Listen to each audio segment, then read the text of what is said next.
Thank you very much. Dear friends, everyone remembers the great American film Groundhog Day with Bill Murray and Andy McDowell. Yes, but no one would want to live like that, repeating the same thing for weeks, months, and of course for years. And yet, that's exactly how we live now. And it's our life. And every forum like this one proves it. Just last year, here in Davos, I ended my speech with the words, "Europe needs to know how to defend itself." A year has passed, and nothing has changed. We are still in a situation where I must say the same words, but why? The answer is not just about the threats that exist or may appear. Each year brings something new for Europe and for the world. Everyone turned attention to Greenland. And it's clear most leaders simply are not sure what to do about it. And it seems like everyone is just waiting for America to cool down on this topic, hoping it will pass away. But what if it will not? What then? There was so much talk about the protests in Iran, but they drowned in blood. The world has not helped enough the Iranian people, and it's true. It has stood aside. In Europe, there was Christmas and New Year celebrations, the seasonal holidays. By the time politicians came back to work and started forming a position, the Ayatollah has already killed thousands. And what will Iran become after this bloodshed? If the regime survives, it sends a clear signal to every bully: kill enough people and you stay in power. Who in Europe needs that message to become a reality? And yet Europe hasn't even tried to build its own response. Let's look at the Western Hemisphere. President Trump led an operation in Venezuela and Maduro was arrested, and there were different opinions about it, but the fact remains: Maduro is on trial in New York. Sorry, but Putin is not on trial. And this is the fourth year of the biggest war in Europe since World War II. And the man who started it is not only free, he is still fighting for his frozen money in Europe. And you know what? He is having some success, it's true. It's Putin who's trying to decide how the frozen Russian assets should be used, not those who have the power to punish him for this war. Thankfully, the EU decided to freeze Russian assets indefinitely, and I'm grateful for that. Thanks Ursula, thanks Antonio, and all the leaders who helped. But when the time came to use those assets to defend against Russian aggression, the decision was blocked. Putin managed this, yes, managed to stop Europe, unfortunately. Next point. Because of America's position, people are now avoiding the topic of the International Criminal Court. And that's understandable. It's American historical position. But at the same time, there is still no real progress on establishing a special tribunal for Russian aggression against Ukraine, against the Ukrainian people. And we have an agreement, it's true. Many meetings have taken place, but still Europe hasn't reached even the point of having a home for the tribunal with staff and actual work happening inside. What's missing? Time or political will. Too often in Europe, something else is always more urgent than justice. Right now, we are working actively with partners on security guarantees, and I'm grateful for that, but those are for after the war ends. Once the ceasefire begins, there will be contingents and joint patrols and partner flags on Ukrainian soil. And that is a very good step and the right signal that UK and France are ready to actually commit their forces on the ground, and there is already a first agreement on that. Thank you, Keir, thanks Emmanuel, and all the leaders in our coalition. And we are doing everything to make sure that our coalition of the willing truly becomes a coalition of action. And again, everyone is very positive, but, always but the backstop of President Trump is needed. And again, no security guarantees work without the US. But what about the ceasefire itself? Who can help make it happen? Europe loves to discuss the future, but avoids taking action today, action that defines what kind of future we will have. That is the problem. Why can't President Trump stop tankers from the Shadow Fleet and seize oil, but Europe doesn't? Russian oil is being transported right along European shores. That oil funds the war against Ukraine. That oil helps destabilize Europe. So Russian oil must be stopped and confiscated and sold for Europe's benefit. Why not? If Putin has no money, there is no war for Europe. If Europe has money, then it can protect its people. Right now, those tankers are making money for Putin, and that means Russia continues to push its sick agenda. Next point. I've said it before and I'll repeat it again. Europe needs united armed forces, forces that can truly defend Europe. Today, Europe relies only on the belief that if danger comes, NATO will act. But no one has really seen the alliance in action. If Putin decides to take Lithuania or strike Poland, who will respond? Who will respond? Right now, NATO exists thanks to belief that the United States will act, that it will not stand aside and will help. But what if it doesn't? Believe me, this question is everywhere in the minds of every European leader, and some try to get closer to President Trump, it's true. Some wait hoping the problem will disappear. Some have started acting, investing in weapons production and etc., building partnerships, getting public support for higher defense spending. But let's remember, until America pressured Europe to spend more on defense, most countries were not even trying to reach 5% of GDP, the minimum needed to ensure security. Europe needs to know how to defend itself. And if you send 30 or 40 soldiers to Greenland, what is that for? What message does it send? What's the message to Putin, to China? And even more importantly, what message does it send to Denmark? The most important, your close ally. You either declare that European bases will protect the region from Russia and China and establish those bases, or you risk not being taken seriously because 30 or 40 soldiers will not protect anything. And we know what to do. If Russian warships are sailing freely around Greenland, Ukraine can help. We have the expertise and weapons to ensure not one of those ships remains. They can sink near Greenland just as they do near Crimea.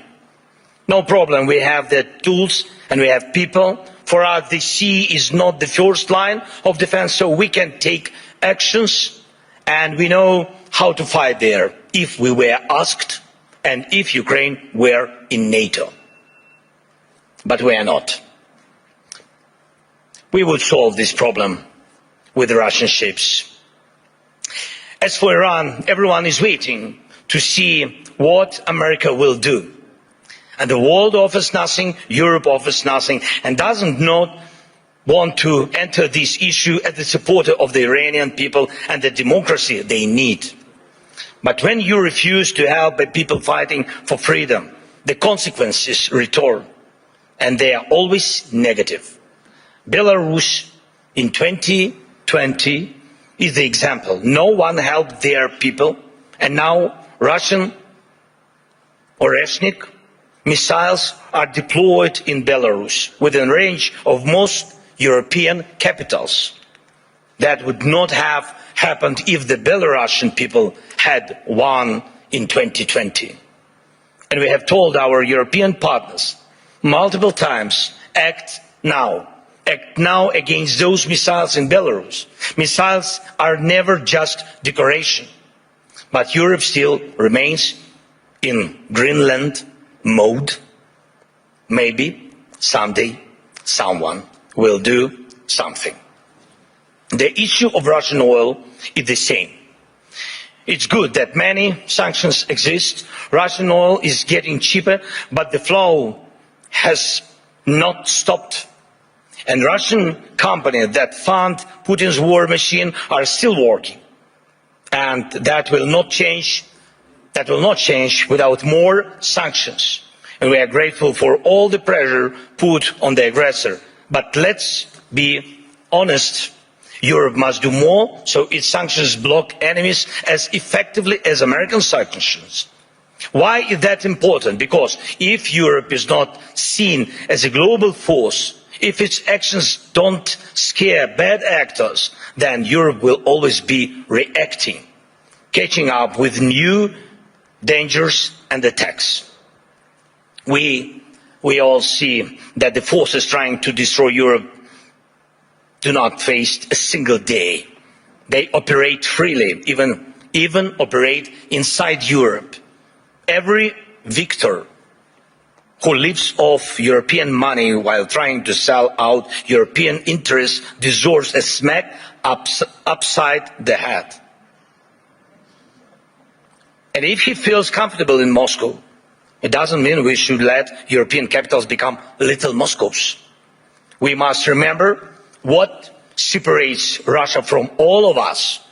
The most fundamental line of conflict between Russia and Ukraine and all of Europe is this: Russia fights to devalue people, to make sure that when dictators want to destroy someone, they can. But they must lose power, not gain it. For example, Russia's missiles are produced only because there are ways to bypass sanctions. It's true. Everyone sees how Russia tries to freeze Ukrainians. Now, our people, Ukrainians to death at minus 20 degrees Celsius. But Russia couldn't build any ballistic or cruise missiles without critical components from other countries, and it's not just China. Too often people hide behind the excuse that China helps Russia. Yes, it does. But not only China. Russia gets components from companies in Europe, the United States, and Taiwan. Right now, many are investing in stability around Taiwan to avoid war. But can Taiwanese companies stop contributing electronics to Russia's war? Europe says almost nothing. America says nothing. And Putin makes missiles. And I thank every country, of course, and every company that helps Ukraine repair its energy system. This is crucial. Thank you to all who support the Pearl program, helping us buy Patriot missiles. But wouldn't it be cheaper and easier to just cut Russia off from the components it needs for missiles production, or even destroy the factories making them. Last year, most of the time was spent talking about long-range weapons for Ukraine. And everybody said that the solution was within range. Now, no one is even talking about it. But Russian missiles and Shaheeds are still here. And we still have the coordinates of the factories where they are made. Today, they target Ukraine. Tomorrow, it could be any NATO country. And here in Europe, we are advised not to mention tomahawks.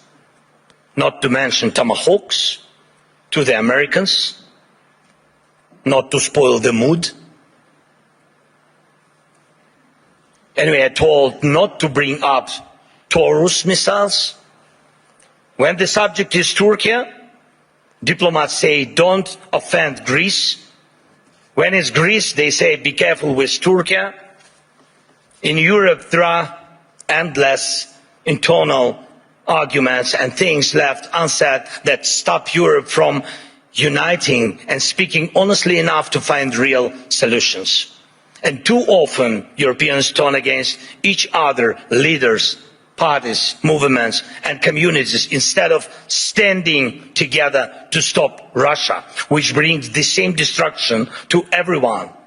Instead of becoming a truly global power, Europe remains a beautiful but fragmented kaleidoscope of small and middle powers. Instead of taking the lead in defending freedom worldwide, especially when America's focus shifts elsewhere, Europe looks lost, trying to convince the US president to change. But he will not change. President Trump loves who he is, and he says he loves Europe, but he will not listen to this kind of Europe. One of the biggest problems in today's Europe, though it's not often talked about, is the mindset. Some European leaders are from Europe, but not always for Europe. And Europe still feels more like a geography, history, a tradition, not a real political force, not a great power. Some Europeans are really strong, it's true. But many say we must stand strong, and they always want someone else to tell them how long they need to stand strong. Preferably until the next election. But that's not how great power works, to my mind. Leaders say we must defend European interests, but they hope someone else will do it for them. And speaking of values, they often mean valueless. They are all like, we need something to replace the old world order with. But where is the line of leaders who are ready to act? Act now, on land, in the air, at the sea, to build a new global order. You can't build the new world order out of words. Only actions create real order. Today, America has launched the Board of Peace. Ukraine was invited, so was Russia, Belarus, though the war hasn't stopped. And there is not even a ceasefire. And I have seen who joined. Everyone had their reasons. But here is the thing. Europe hasn't even formed a united position on the American idea. Maybe tonight, when the European Council meets, they will decide something. But the documents were already signed this morning, and tonight they might also finally decide something on Greenland. But last night, Mark Rutte had spoken to President Trump. Thank you, Mark, for your productiveness. America is already changing its position, but nobody knows exactly how. So things move faster than we. Things move faster than Europe. And how can Europe keep up? Dear friends, we should not degrade ourselves to secondary roles, not when we have a chance to be a great power together. We should not accept that Europe is just a salad of small and middle powers seasoned with enemies of Europe. When united, we are truly invincible. And Europe can and must be a global force, not one that reacts late, but one that defines the future. That would help everyone from the Middle East to every other region in the world. That would help Europe itself, because the challenges we face now are challenges to the European way of life, where people matter, where nations matter. Europe can help build a better world. Europe must build a better world, and a world without war, of course. But for that, Europe needs strength. For that, we must act together and act in time. And most of all, we must have the courage to act. And we are actively working to reach solutions, real solutions. Today, we met with President Trump, and our teams are working almost every day. It's not simple.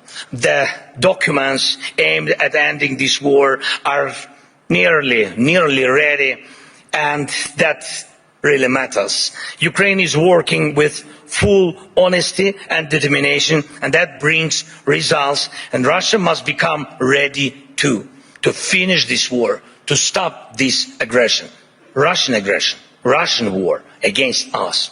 So the pressure must be strong enough, and the support for Ukraine must grow even stronger. Our previous meetings with President of the United States brought us air defense missiles, and thanks Europeans, they helped also. And today we also spoke about the protecting the skies, which means protecting lives, of course. And I hope America will continue to stand with us. And Europe must be strong, and Ukraine is ready to help with anything needed to guarantee peace and prevent destruction. We are ready to help others become stronger than they are now. We are ready to be part of a Europe that truly matters, a Europe of real power, great power. Today we need that power to protect our own independence. But you need Ukraine's independence too, because tomorrow you may have to defend your way of life. And when Ukraine is with you, no one will wipe their feet on you. And you will always have a way to act, and act in time. This is very important. Act in time. Dear friends, today is one of the last days of Davos, though definitely not the last Davos, of course. And everyone agrees on that. Many people believe that somehow things will work out on their own. But we cannot rely on somehow. For real security, faith is not enough. Faith in a partner, in a lucky turn of events. No intellectual discussions are capable of stopping wars. We need action. World order comes from action. And we just need the courage to act. Without action now, there is no tomorrow. Let's end this Groundhog Day. And yes, it's possible. Thank you. Slava Ukraini!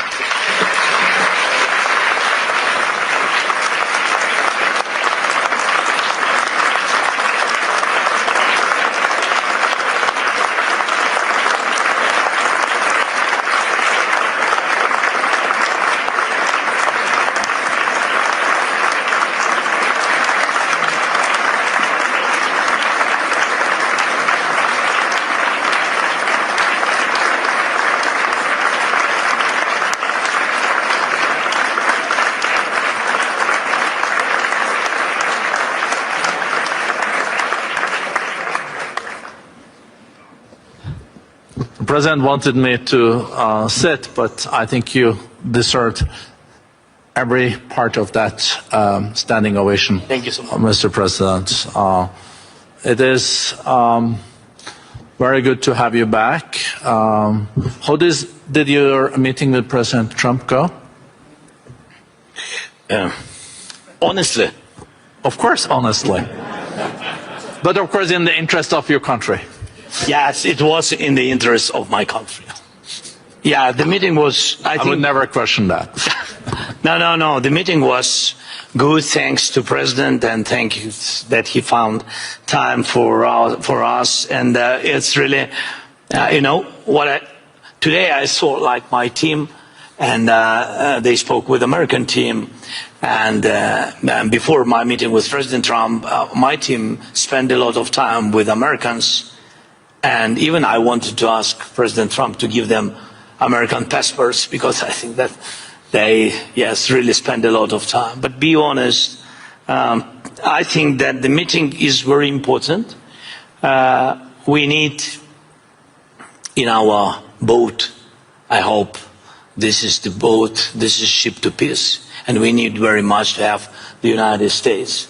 For the future, for security guarantees, we understand that Europe has to be more stronger, but Europe will need time. And today America is very strong, and I think that our teams worked well and I think this like last mile, which is very difficult, which during any dialogue with any president, I have to defend the interests of my country. That's why the dialogue is, maybe it's not simple, but today it was positive. Okay. That's enough. I think that's a good answer. Thank you. We know that Jared Kushner and also Special Representative Steve Witkoff is traveling this afternoon to Moscow.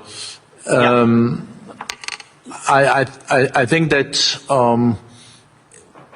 I think now it all is also about when Russia is ready to stop the war, and it's hard to really understand what is in the head of Mr. Putin too.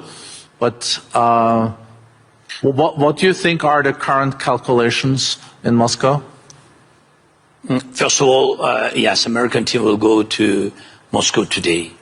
Yes, they waited for our meeting with President Trump, and now they will go, and my team will meet American team, and I think that it will be the first trilateral meeting in Emirates. It will be tomorrow and the day after tomorrow. Yes, it will be 2 days meetings in Emirates. I hope that Emirates know about it. Yes, sometimes we have such surprises from American side. Yeah, but in any way they will go there, and I think this is good. If on the technical level we'll begin this trilateral meeting, I hope that we will find some. I don't know. Russians have to be ready for compromises, because everybody have to be ready, not only Ukraine. And this is important for us. So we will see what result will be. But that Russians will meet, that our guys meet today with Americans. Then Americans will meet with Russians tomorrow. Today is at night. I don't know when. I don't know. Maybe Putin is sleeping. You said that nobody knows what is in his head. Yes, but they might have to wait a little bit for the meeting.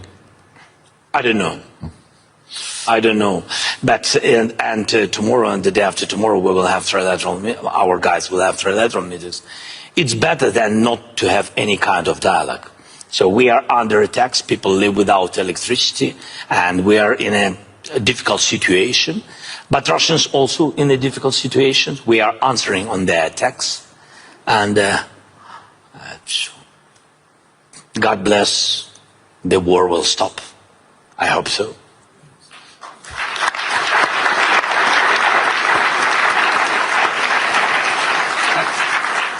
And what is now the most difficult part for Ukraine. We know it's attack on your whole energy system and electricity, but then there are also the casualties on the borders. The humanitarian situation is more challenging now than a year ago. Yes, with Russia attacks energy, and they are focusing on it. And this is not a secret. This is not a mistake. This is their goal, to make blackouts in Ukraine. And they attack mostly civilians. They don't use a lot of missiles, these expensive missiles, what about I spoke before, they don't use it on the front. They use it against civilians, infrastructure, critical infrastructure. It's about everything, and hospitals, kindergartens, schools. But mostly it's about all about that technical things which which are focusing on destroying electricity, heating systems, water supplies, everything. Yes, this is where we are. This is the face of Russia, and really this is the face of this war. We have defending systems. We are really created, I think, great ideas with drones, interceptors. We'll use them. We really produce them about 1,000 per day. We really produce about around that, but it's not enough. It's still not enough. Russia has about 500 drones, Iranian drones, each day, and dozens of missiles, ballistic missiles. And even those systems what partners gave us, of course they could give us more. Yes, and I spoke with President Trump today about it again. And I hope it was the last words, my last words. You know, like in Ukraine said, everybody remember only the last words. So my last words been several times to President Trump. Don't forget about air defense. Don't forget about Patriots. And so this is very important for us during this winter. So I think that this is all these attacks. I can't say that these attacks make us stronger, because it's about our people. The people, I mean, they are surviving. They are surviving in any case, but they are heroic people, civilians and soldiers, because they are not losers of this war, and this is important. They fight for their families, houses, and of course for the freedom, and of course. Wow. Would you be willing to say something about the situation on the borders? You mean contact line? Yeah, contact lines. It's Russia wants to have a border there, but it's contact lines. I'm glad you corrected me, Mr. President. No, it's okay. It's not the first time for me. It's not okay, but you know, coming back to the borderline. So, would you like to say something about that? Yes. Look, I mean this again, it's about technologies, and I wanted to show you, but I had some technical questions, but I wanted to show you how we work. We see online the war. We see the real enemies. We see our losses and Russian losses. Russian losses are the biggest what they had ever. So I'm just sharing with you, the real statistic is 35,000 killed per month. 35,000 soldiers. Last year, these months, it was about 14,000. So Russia is not thinking about it, but we think about it. We think how they lose and how many soldiers they lose. We know that they mobilize 43,000 per month, and they begin to lose 35. From these 43, you have to know that about 10–15% are run away, and there are some wounded, but you can understand that their army stopped increasing. This is important because of our drones technologies and our operators of drones. But in any way, we want to stop tomorrow this war, of course. But you have to know that if the war will continue, Russia will begin begin to lose the number of their army, or Putin will decide to mobilize this country, his country, I mean. Maybe last question, because I know you also need to go back to Kiev. It was not interesting with me, yes. Your people is behind you and showing the watch all the time. I would love to continue for another 15 minutes, Mr. President. But not more. 15 is okay? No. No.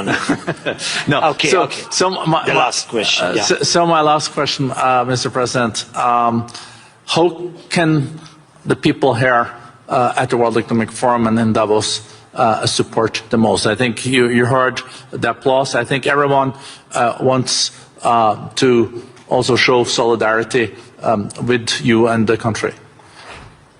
To defend our land, this is a very expensive task. So if during Economic Forum we can find as small businesses as possible which can open offices in Ukraine, it means that you really trust and you believe that peace will come, and that you really, yes, a little bit risk now, a little bit. We decided at the beginning, be honest today, a little bit, but we need your offices and companies. It means that you believe and you trust in Ukraine, in our independent life after the war. This is the biggest chance what you can do, to invest now, to give jobs for our people. And I think this is the most important.